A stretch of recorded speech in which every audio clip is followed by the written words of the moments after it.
Hello everyone, welcome back to my channel that is English field. Friends, time हो गया है हमारी class का। टाइम वैसे मॉर्निंग में होता है, लेकिन कुछ इश्यूज़ की वजह से आपको ये क्लास लेट मिल रही है। So I am really sorry for that. आपने वेट किया, आपके कुछ मैसेजेस भी आए थे मेरे पास में कुछ लोगों के जो रेगुलर क्लासेस वॉच करते हैं। तो आई एम रियली सॉरी। मैं पूरी कोशिश करती हूँ जल्दी कवर करने की, लेकिन कई बार कुछ ऐसे इश्यूज़ हो जाते हैं कि टाइम नहीं मिल पाता।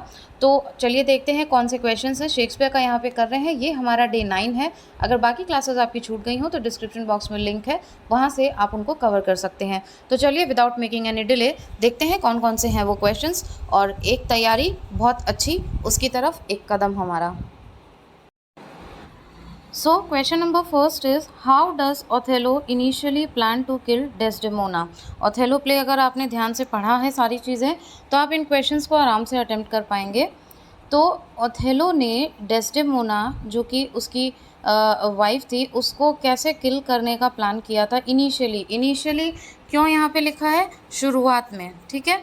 क्या उसने सोचा था कि कैसे इस चीज़ को अंजाम दिया जाए। So C is the correct answer, by poisoning her. तो उसने पॉइजन दे के उसको किल करने के बारे में सोचा था। नेक्स्ट है, what orders does Lodovico bring for Othello? Lodovico जो है ओथेलो के लिए क्या ऑर्डर्स लेकर के आया था? तो यहाँ पे जो लुडोविको है ये एक इम्पॉर्टेंट कैरेक्टर है, और उसने ओथेलो को बोला था कि ओथेलो को वापस वेनिस चले जाना चाहिए और कैशियो को पूरा चार्ज वहाँ का संभला देना चाहिए, उसको पूरा वो चार्ज दे देना चाहिए कैशियो को, ठीक है। और कैशियो को सारा चार्ज दे देने की वजह से ही तो इयागो जो कि विलन है वो इतना ज़्यादा नाराज़ था, ठीक है। इयागो बहुत इंपॉर्टेंट कैरेक्टर है इसमें। So D is the correct answer, Othello must return to Venice and leave Cassio in charge. Next है, what does Othello do when Desdemona says she is happy to return to Venice? अब जो Othello है उसने क्या किया जब Desdemona ने ये बोला कि वो हैप्पी है, क्यों? क्योंकि वो वेनिस वापस आ गई है, वेनिस की जो उसका रिटर्न है तो वो उस चीज़ से हैप्पी है। तो उसने क्या किया था, उसने स्लैप किया था उसको, ठीक है। Laugh at her, forgives her, embraces her, इन तीनों में से कुछ नहीं किया था, उसने उसको स्लैप किया था। नेक्स्ट है, who does cashew think has stabbed him? तो यहाँ पे स्टैब का मतलब होता है किसी ने कोई पॉइंटेड चीज़ से या फिर किसी ने कोई छुरा घोंपा हो तो उसको कहते हैं। तो कैशियो को किसने स्टैब किया था, ये चीज़ उसने क्या सोचा, उसके बारे में क्या अंदाज़ा लगाया, तो ही डजंट नो। इसका करेक्ट आंसर होगा कि उसको इस चीज़ का अंदाज़ा ही नहीं था, उसको नहीं पता था इस बारे में कैशियो को। Why does Othello think cashew is crying out? Othello को ऐसा क्यों लगा कि कैशियो क्या कर रहा है, he is crying out. So the correct answer is a, Iago is murdering him. Shakespeare's passion is passion modified by passion. Milton is passion modified by contemplation. Who said this? ठीक है, तो ये किसके द्वारा दिया गया है ये statement, that Shakespeare passion is passion modified by passion? तो ये सी है इसका करेक्ट आंसर, हैजलिट। और ये काफ़ी इंपॉर्टेंट है, और जितने भी मैं स्टेटमेंट्स आपको कराती हूँ क्रिटिकल कमेंट्स, इनमें से ही आपको देखने को मिल जाएगा, और पूछा जाएगा तो इन स्टेटमेंट में से ही आपसे पूछा जाएगा। नेक्स्ट देख लेते हैं।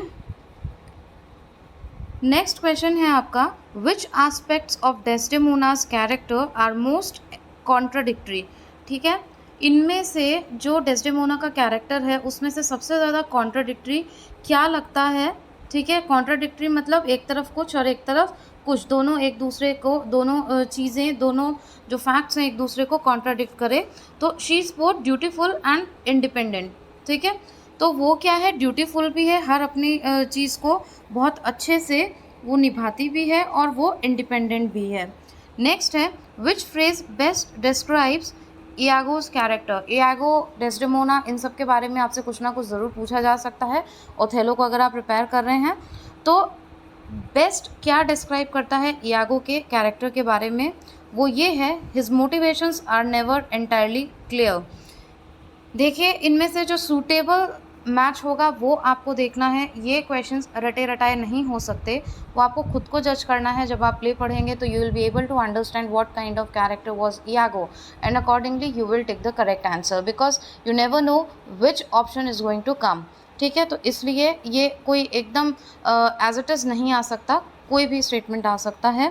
सो his motivations are never entirely clear, उसके जो भी उसके मोटिवेशंस रहते थे वो कभी भी क्या नहीं होते थे, क्लियर नहीं होते थे, उसके दिमाग में कुछ ना कुछ चलता रहता था। नेक्स्ट है how is Desdemona like the play's audience. ठीक है, how is Desdemona like the play audience. She has to watch helplessly as Othello goes mad with jealousy. अब क्या था उसके पास में, एक ही चीज़ थी कि उसको बस बिना कुछ किए वो कुछ कर नहीं सकती थी। She was helpless. क्यों? क्योंकि ओथेलो उस एक तरीके से इसको आप पागलपन भी कह सकते हैं। पागलपन किस बात पे? कि he was mad out of jealousy. इतनी ज़्यादा जेलसी थी उसको, क्योंकि इयागो ने जो चीज़ें उसको बोली थी अगेंस्ट डेस्डेमोना कि कैशियो से उसका कुछ ना कुछ है, इस तरीके से काफ़ी सारी चीज़ें थी। तो इस वजह से शी वॉज़ वेरी हेल्पलेस, और वो सिर्फ देख रही थी जो चीज़ें हो रही थी, और जो ओथेलो का पागलपन था वो जेलसी की एकदम हदें पार कर चुका था। So C is the correct answer. Which monarchs ruled England during Shakespeare's career. Shakespeare का जो करियर था उसके टाइम पे, ठीक है, इंग्लैंड में कौन सा मोनार्क उस टाइम पे रूल कर रहा था, जिस टाइम पे जो शेक्सपियर के करियर का टाइम था? तो वो है Elizabeth first and James first. ठीक है, उस टाइम पे एलिजाबेथ फर्स्ट और जेम्स फर्स्ट का रूल था इंग्लैंड में। नेक्स्ट है which two groups are at war in Othello. ठीक है, ओथेलो में वॉर हुआ था, आपको पता है, तो उसमें कौन से दो ग्रुप्स थे जिनके बीच में वॉर था? The Venetians and the Turkeys. ठीक है, तो वेनेटियन और टर्क्स में वहाँ पे वॉर था इन दोनों ग्रुप्स में। और ये कुछ ऐसे क्वेश्चंस हैं जिनके बारे में आपको पता होना ही होना चाहिए। So these were the last question. ठीक है, बाकी मिलते हैं फिर से इसी सीरीज़ में, ऐसी ही एक सीरीज़ के साथ में। शेक्सपियर का टॉपिक जैसे ही ख़त्म हो जाएगा उसके बाद में हम दूसरा राइटर पिक करेंगे, और रेगुलर हमारी टेस्ट सीरीज़ चलती रहेगी। अगर आप डिटेल में किसी चीज़ का एक्सप्लेनेशन देखना चाहते हैं, ऑलरेडी प्लेलिस्ट यहाँ पे लगी हुई है, आप चेक कर सकते हैं कोई भी सब्जेक्ट डाल के। If you want me to ask any question then please to ask the question, वो आप कमेंट बॉक्स के थ्रू क्वेश्चन पूछ सकते हैं। लाइव क्लासेस इसीलिए नहीं कंडक्ट होती हैं ताकि टाइम भी वेस्ट ना हो, और इस तरीके से आपके क्वेश्चन जल्दी अटेम्प्ट भी हो जाते हैं। And please don't forget to share to share your marks. अपने मार्क्स ज़रूर शेयर करिए कि आपके कितने मार्क्स आए और किस टाइप के क्वेश्चंस आप और चाहते हैं। बाकी जो इम्पॉर्टेंट कंटेंट है वो मैं पूरा कवर करने की कोशिश कर रही हूँ हर प्ले से। आप देख सकते हैं शेक्सपियर की पूरी सीरीज़ आपको प्लेलिस्ट में मिल जाएगी। डिस्क्रिप्शन बॉक्स में प्लेलिस्ट का लिंक आपको मैं दे दूँगी, तो वहाँ से आप देख सकते हो। जब आप अटैम्प्ट करोगे आपको पता चलेगा कि सारा जितना भी टॉपिक है शेक्सपियर में, जितने भी इंपॉर्टेंट प्लेस हैं, सभी को कवर किया जा रहा है। सो फ्रेंड्स, बाकी आपके कोई भी सजेशन हो तो वो आप ज़रूर दीजिएगा, क्योंकि आपके सजेशन से वीडियोस में इम्प्रूवमेंट्स होते हैं।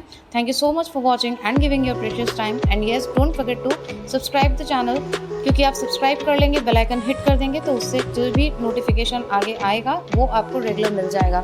Thank you so much.